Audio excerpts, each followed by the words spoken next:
જય સોમનાથ. લેખનું નામ છે શ્રી ભગવાનની વિભૂતિઓ અને લેખક છે પ્રજ્ઞાચક્ષુ ડૉક્ટર કૃણાલ જોશી. શ્રીમદ ભાગવતજીના એકાદશ સ્કંદના 16મા અધ્યાયમાં શ્રી કૃષ્ણ ભગવાને પોતાની વિભૂતિ પ્રગટ કરી છે. શ્રીમદ ભાગવત અને ભગવદ્ ગીતાનું આપણે ત્યાં મહત્વ એટલા માટે છે કે ભગવાનની વિભૂતિ અને વિરાટ સ્વરૂપ બંનેના દર્શન થાય છે. ગીતાજીના 11મા અધ્યાયમાં વિશ્વરૂપ દર્શન છે, તો ભાગવતના 10મ સ્કંદમાં વિરાટ સ્વરૂપના દર્શન છે. ગીતાજીના 10મા અધ્યાયમાં વિભૂતિ છે, તો ભાગવતજીના 11મા સ્કંદમાં વિભૂતિ છે. ભાગવતજીના 10મ સ્કંદમાં ભગવાને વિરાટ સ્વરૂપ બતાવ્યું ત્યારે કેન્દ્રમાં યશોદા માતાજી છે, અને ગીતાજીમાં વિશ્વરૂપ દર્શન જ્યારે કરાવ્યું ત્યારે કેન્દ્રમાં અર્જુન છે. ગીતાજીના 10મા અધ્યાયમાં વિભૂતિ પ્રગટ કરી ત્યારે પણ કેન્દ્રમાં અર્જુન હતા, પણ જ્યારે ભાગવતમાં વિભૂતિ પ્રગટ થઈ ત્યારે કેન્દ્રમાં ઉદ્ધવજી છે. ઉદ્ધવજીએ પૂછ્યું કે આપ આદિ અંત રહિત અને કોઈ પણ જાતના આવરણથી રહિત સાક્ષાત પરબ્રહ્મ છો, અને તેથી જ સર્વનું રક્ષણ, જીવન, નાશ તથા ઉત્પત્તિ આપથી જ થાય છે. આપ જ સર્વનું મૂળ કારણ છો. હે ભગવાન, વેદનું તાત્પર્ય જાણનારાઓ, નાના મોટા સર્વ પ્રાણીઓમાં રહેતા છતાં માનસિક સંયમ ન કરનારાઓને જાણવા મુશ્કેલ એવા આપને યથાર્થ સ્વરૂપે સર્વના કારણ તરીકે ઉપાસે છે. આમ તો જો કે આપ સર્વમાં કારણરૂપ રહો છો, તો પણ જે વસ્તુઓમાં કંઈક અધિક અંશે રહેલા આપને ભક્તિથી ઉપાસતા મહર્ષિઓ ઉત્તમ સિદ્ધિઓ પામે છે. તે વસ્તુ આપ મને કહો. હે પ્રાણી માત્રના ઉત્પાદક અને રક્ષક, આપ પ્રાણીઓના આત્મા હોઈ સર્વ પ્રાણીઓમાં ગૂઢ રહ્યા છો. તેથી આપ સર્વને જુઓ છો, તો પણ આપની માયાથી મોહિત થયેલા પ્રાણીઓ આપને જોઈ શકતા નથી. માટે આપ આપની વિભૂતિઓને વર્ણવો.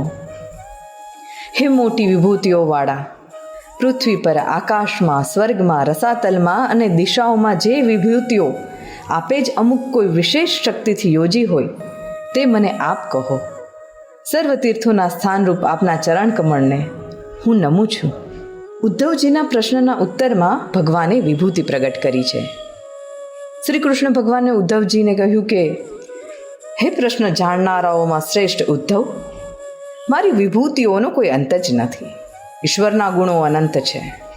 કુરુક્ષેત્રમાં શત્રુઓ સાથે યુદ્ધ કરવા ઈચ્છતા અર્જુને મને આવો જ પ્રશ્ન પૂછ્યો હતો. માટે આ તમારો પ્રશ્ન નરના અવતાર રૂપ અર્જુનના પ્રશ્નને મળતો જ હોવાથી ઘણો ઉત્તમ છે. રાજ્યના કારણે સંબંધીઓનો વધ કરવો એ અધર્મ છે એમ જાણી અર્જુન સંબંધીઓનો વધ કરતા અટક્યો હતો, અને આ લોકોને હું મારીશ તો તેઓ મરી જશે આવી પ્રાકૃત બુદ્ધિથી યુક્ત થયો હતો. ત્યારે પુરુષ વ્યાદ્ર અર્જુનને મેં યુક્તિથી સમજાવ્યો હતો, અને જેમ તમે હમણાં પ્રશ્ન કર્યો તેમ અર્જુને તે વખતે યુદ્ધભૂમિ પર મને પ્રશ્ન કર્યો હતો. તે વેળા મેં અર્જુનને જે ઉત્તર આપ્યો હતો તે જ ઉત્તર હું તમને અહીં આપું છું. શ્રી કૃષ્ણ ભગવાન ઉદ્ધવજીને કહે છે કે હે ઉદ્ધવ, હું જ આદિ, મધ્ય અને અંત છું. આ જગતનો મહેશ્વર પણ હું જ છું. હું સર્વ પ્રાણીઓનો આત્મા અને હિતૈષી છું. તેઓની ઉત્પત્તિ, સ્થિતિ અને નાશ મારાથી જ થાય છે. અર્થાત ભગવાન એમ કહેવા માંગે છે કે પ્રાણી મનુષ્ય માત્રના શરીરમાં આત્મા રૂપે બિરાજમાન છે. આપણું હિત કરવાવાળા પરમાત્મા જ છે. પ્રાણી અને પદાર્થ એ મારું જ સ્વરૂપ છે. જગતની ઉત્પત્તિ, સ્થિતિ, પ્રલયનું કારણ પણ હું જ છું. ગતિશીલ પદાર્થોમાં હું ગતિ છું. વશ કરનારાઓમાં કાળ પણ મારું જ સ્વરૂપ છે. ગુણોમાં હું સામ્ય અવસ્થા છું. જેટલા ગુણોના પદાર્થો છે એમાં સ્વાભાવિક ગુણ હું છું.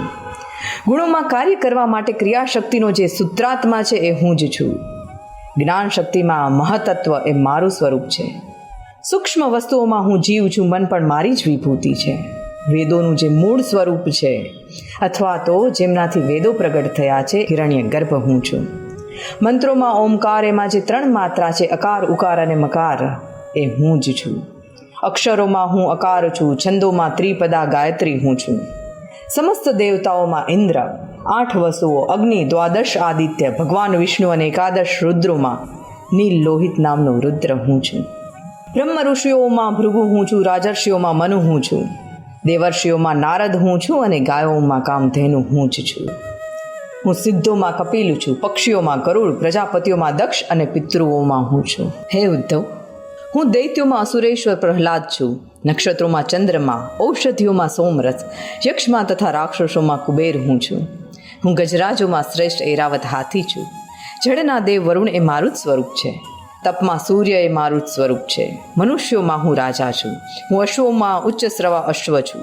ધાતુઓમાં સોનું હું છું. દંડધારીઓમાં શિક્ષા કરનારાઓમાં યમ, સર્પોમાં હું વાસુકી છું. હે નિષ્પાપ ઉદ્ધવજી, નાગોમાં હું શેષનાગ, પ્રાણીઓના રાજા સિંહ એ મારું જ સ્વરૂપ છે. આશ્રમોમાં સંન્યાસ આશ્રમ, હું તીર્થ અને નદીઓમાં ગંગા છું. જળાશયોમાં સમુદ્ર હું છું. અસ્ત્ર શસ્ત્રમાં ધનુષ્ય હું છું તથા ધનુર્ધરમાં ત્રિપુરારી મહાદેવ હું છું. હું નિવાસ સ્થાનોમાં સુમેરુ, દુર્ગમ સ્થાનોમાં હિમાલય, વનસ્પતિઓમાં પીપળો અને ઔષધિઓમાં જવ એ મારું જ સ્વરૂપ છે. હું પુરોહિતોમાં વશિષ્ઠ, વેદવેતાઓમાં બૃહસ્પતિ, સેનાપતિઓમાં કાર્તિક સ્વામી હું છું. સન્માર્ગ પ્રવર્તકોમાં હું બ્રહ્મા છું. પંચમહાયજ્ઞોમાં બ્રહ્મ યજ્ઞ એમાં સ્વાધ્યાય યજ્ઞ હું છું. વ્રતોમાં અહિંસા વ્રત, પદાર્થોમાં શુદ્ધ વાયુ, અગ્નિ, સૂર્ય, જળ, વાણી, આત્મા અને અષ્ટાંગ યોગ માર્ગમાં સમાધિ હું છું. વિજયની ઈચ્છા કરવા વાળાઓમાં બળ એ મારું સ્વરૂપ છે. કૌશલોમાં આત્મા, અનાત્મા, વિવેક હું છું.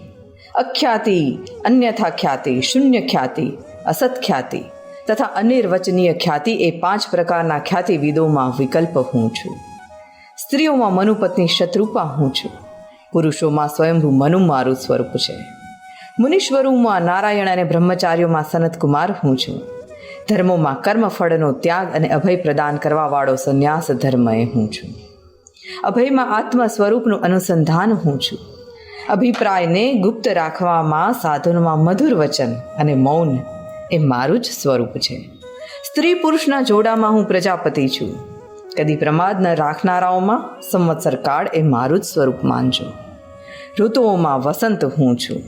મહિનાઓમાં માક્ષર હું છું. નક્ષત્રોમાં અભિજીત હું છું. યુગોમાં સતયુગ હું છું. મહર્ષિઓમાં વિવેચન કરવામાં ધીર, પુરુષોમાં દેવલ હું છું. પ્રસિદ્ધ વ્યાસોમાં કૃષ્ણ દ્વૈપાયન વ્યાસ તથા કવિઓમાં અને વિદ્વાનોમાં બુદ્ધિમાન મનસ્વી શુક્રાચાર્ય એ હું છું. સૃષ્ટિનું સર્જન, પાલન અને લય, બધા પ્રાણીઓના, મનુષ્યોના ભાવને જાણવાવાળો વાસુદેવ હું છું. હે ઉદ્ધવ, પ્રેમી ભક્તોમાં ઉદ્ધવ એ મારું સ્વરૂપ છે. કિમ પુરુષોમાં હનુમાન હું છું. વિદ્યાધરોમાં સુદર્શન ગંધર્વ, જેને અજગરનું સ્વરૂપ લઈ નંદ બાવાના ચરણ પકડ્યા અને મુક્ત થયો એ હું જ છું. રત્નોમાં માણેક, સુંદર વસ્તુઓમાં કમળની કણી હું છું. તૃણોમાં કુષ્ઠદર્ભ અને હવિષ્યોમાં ગાયનું ઘી હું છું. વેપારીઓમાં નિવાસ કરવાવાળી ઉદ્યમિતામાં લક્ષ્મી રૂપે હું છું.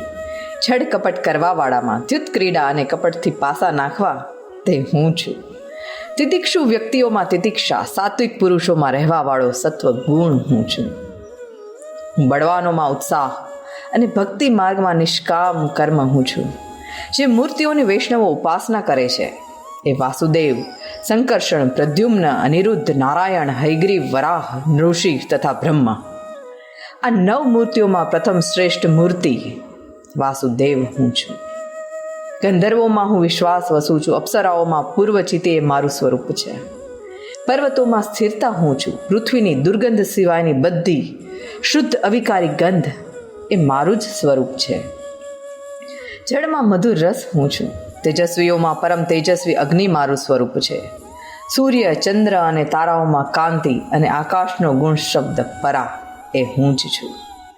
બ્રાહ્મણ ભક્તોમાં બલિ રાજા હું છું. વીર પુરુષોમાં અર્જુન હું છું. સમસ્ત દેહની ઇન્દ્રિય શક્તિ હું જ છું.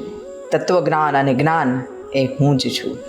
હું જ ઈશ્વર છું, હું જ જીવ છું, હું જ ગુણ છું અને હું જ ગુણી છું.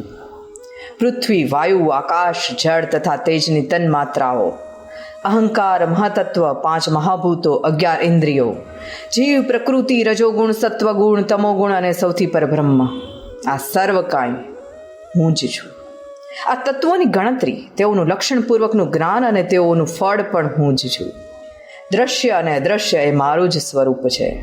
કોઈ પદાર્થ એવો નથી કે જેમાં હું બિરાજતો ન હોઉં. કરોડો બ્રહ્માંડોને સર્જતા મારી વિભૂતિઓની ગણતરી હું પોતે પણ ન કરી શકું.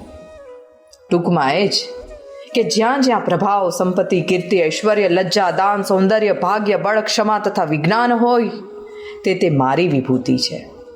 આ સર્વ વિભૂતિઓ મેં તમને ટૂંકમાં કહી છે. તે મનના વિકાર રૂપ જ હોય ને આકાશ પુષ્પ આદિની પેઠે માત્ર કહેવાની જ છે. માટે તમે વાણીને, મનને, પ્રાણને, ઇન્દ્રિયોને તથા બુદ્ધિને સત્વગુણયુક્ત બુદ્ધિથી જ વશ કરો, જેથી ફરી તમે સંસાર માર્ગથી પર થઈ જશો. જે યોગી વાણીને તથા મનને બુદ્ધિથી વશ કરતો નથી, તેના વ્રત, તપ અને દાન કાચા માટીના ઘડામાંથી જેમ પાણી ઝરી જાય છે ને તેમ ઝરી જાય છે, નાશ પામે છે. માટે મારામાં પરાયણ રહેનારાએ મારી ભક્તિવાળી બુદ્ધિથી મનને, વાણીને તથા પ્રાણને વશ કરવા, જેથી કૃતકૃત્ય થવાય. આમ આપણે પણ ભગવાનની સર્વવ્યાપકતાનો અનુભવ કરી આપણા જીવનને ધન્ય બનાવીએ, એ જ અભ્યર્થના. જય સોમનાથ.